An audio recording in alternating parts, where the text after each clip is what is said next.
विधानसभा मतदारसंघाचा बुलंद आवाज.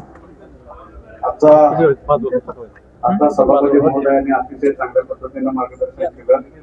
असे हे सभापती निवास आणि त्याचं आपण आता लोकार्पण सोहळा या राज्याचे ग्रामविकास मंत्री आपल्या सर्वांचे लाडके जयभाऊ यांच्या हस्ते आपण संपन्न केलं.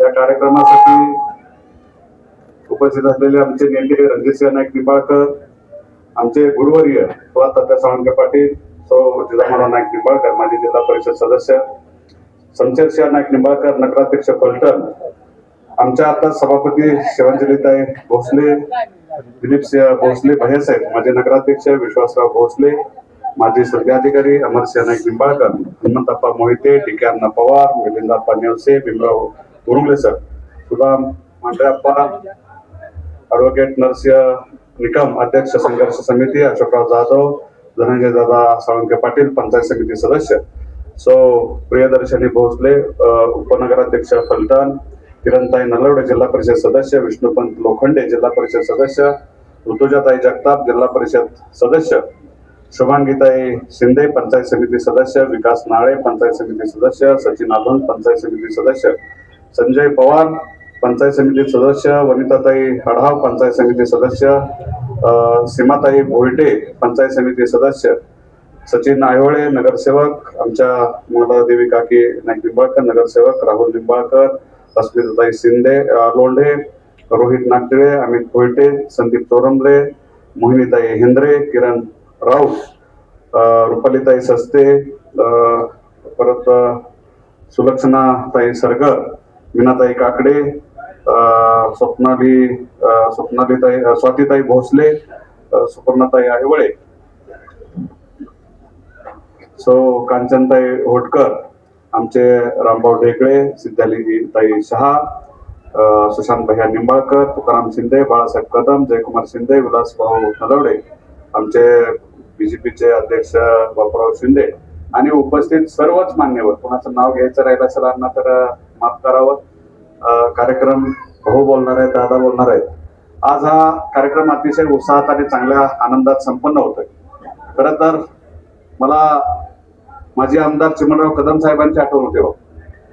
30 वर्षापूर्वी सत्ता इथली त्यावेळेस परिवर्तन झालं. साहेब आपल्या इथं सभापती चिमणराव कदम साहेब सभापती निवास म्हणून वापरत होते, आमदार होते, पण इथूनच सगळा कार्यक्रम त्यांचा चिमणराव कदम साहेबांचा इथून चालायचा.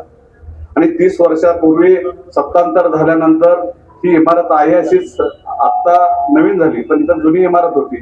30 वर्ष त्या इमारतीला इथं तयार व्हायला लागली. भाऊ कार्यकाळ 30 वर्षात संपला. आपल्याला मला परत तुम्हाला आमदार करावं लागलं, तालुक्यामध्ये परिवर्तन करावं लागलं आणि ही इमारत आता खऱ्या अर्थानं आपल्या हस्ते आपण लोकार्पण सोहळा केला. आता परवा पत्रकार परिषद झाली, त्याच्यामध्ये सांगितलं त्यांनी 2020 ची त्यांचं पत्र होतं, शिफारस पत्र होतं, काय बरंच काय होतं. पण साहेब 30 वर्षात तुम्ही एक मंत्री, सगळे 30 वर्ष तुम्ही मंत्रीपद भोगली, तालुक्यातल्या सगळ्या सत्ता तुमच्याकडे, 2 आमदार तुमच्याकडे आणि साधी सभापती निवास तुम्हाला ह्या बिल्डिंगला तुम्ही सांगता की आम्ही केलं. त्याला 30 वर्षाचं पत्र तुम्ही 2020 सालचं पत्र दाखवताय आणि एवढ्याच इमारतीचं आहे. आम्ही दरवेळेस पत्रदारांचे आम्ही केलेल्या कामाचे दरवेळेस मंजूरचे पत्र दाखवतो आणि मंजूर केलेलीच कामाचे नारळ आम्ही फोडतो. आम्ही ह्याच्यामध्ये सुद्धा आपण भाऊ निधी टाकला, फर्निचरचा निधी टाकला, कंपाऊंडचा निधी टाकला, आपण अजून 50 लाख रुपयासाठी आपण अजून खर्च करतोय. हा निधी सगळा भाऊंच्या कार्यकालामध्ये झाला आणि 2023 लाही माझ्या माहितीप्रमाणे सरकार भारतीय जनता पार्टीचं होतं आणि त्यावेळेस सुद्धा महाजन साहेबांनी याच्यावरती निधी दादा माझ्या माहितीप्रमाणे टाकला. त्यावेळेस सुद्धा हे सरकारमध्ये नव्हते, ते विरोधी पक्षामध्ये होते आणि तो निधी सुद्धा भारतीय जनता पार्टी या पक्षाकडूनच ह्या सभापती निवासला निधी मिळाला आणि त्यापासून ते काम सुरू झालं. आणि हे काम करत असताना आता आम्हाला बराच त्रास ह्या काम करत असताना झाला, पण कमी वेळामध्ये आपण काम भाऊ करून घेतलं आणि आमच्या शिवांजली ताई सभापती निवासात पहिल्या सभापती आमच्या निवासमध्ये सहभाग करणार आहे, त्याचा आम्हाला खऱ्या अर्थानं अभिमान. 30 वर्ष आम्ही संघर्ष करत होतो भाऊ. तुमची साथ त्याच ताकदीनं आपल्या फलटण तालुक्याची होती. दादा तुम्ही मिळून ह्या फलटण तालुक्याचा विकास करण्यासाठी कायम अहोरात्र प्रयत्न करत होता आणि निश्चित आम्हाला आता अभिमान वाटतो. त्याने प्रत्येक काम तालुक्यामध्ये दादांच्या माध्यमातून, तुमच्या माध्यमातून आपण करतोय. माझी तालुक्यातली जनता सर्व आपल्या पाठीशी ठामपणे उभे आहे, विकासाच्या पाठीशी ठामपणे उभे आहे. आपण जो आशीर्वाद मला दिला त्या आशीर्वादावरती मी भाऊ तुमच्यापर्यंत पोहोचतो, तुमच्याकडून कामं मंजूर करून घेतो आणि फलटण तालुक्यामध्ये पाहिजे तो विकास तुम्ही मला देताच. पाठीमाग भावाप्रमाणे दादांच्या आणि आमच्या पाठीमागे राहता आणि फलटण तालुक्याच्या विकासासाठी फार मोठं योगदान आपण देतात. भाऊ आता तुम्ही आलाय मोकळ्या हाताने परत जाणार नाही, तुम्ही निश्चितपणानं फलटण तालुक्यासाठी काहीतरी देणार हे आम्हाला खात्री आहे. फलटण तालुक्यातले आमचे कॉन्क्रीटचे रस्ते आहेत भाऊ, जवळजवळ आम्ही 100 किलोमीटरची लिस्ट काढलेली.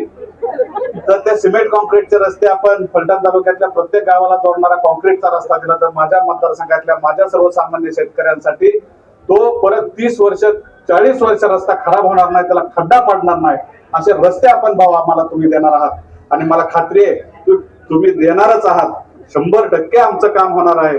मी शेतकऱ्यांना तसं आश्वासित करतो. माझ्या सर्व बंधू भगिनींना मी सांगतो की भाऊ देणार म्हणजे देणार, भाऊ देणार आहे आणि आम्ही घेणार आहोत. त्यामुळं आम्हाला त्याची काळजी आणि चिंता अजिबात वाटत नाही. असंच प्रेम आपण आमच्यावरती ठेवावं आणि आमचे जे आपल्याला फलटण तालुक्यासाठी शहरासाठी काय देता येईल तेवढं द्यावं एवढीच इच्छा आपल्यापाशी व्यक्त करतो आणि माझे 2 शब्द थांबवतो. आपला सर्वांचाही मी आपण कमी वेळामध्ये आपण मोठ्या संख्येने उपस्थित राहिलात त्याबद्दल आपलं सर्वांचं मी मनापासून आभार मानतो आणि माझे 2 शब्द थांबवतो. जय हिंद, जय महाराष्ट्र. धन्यवाद.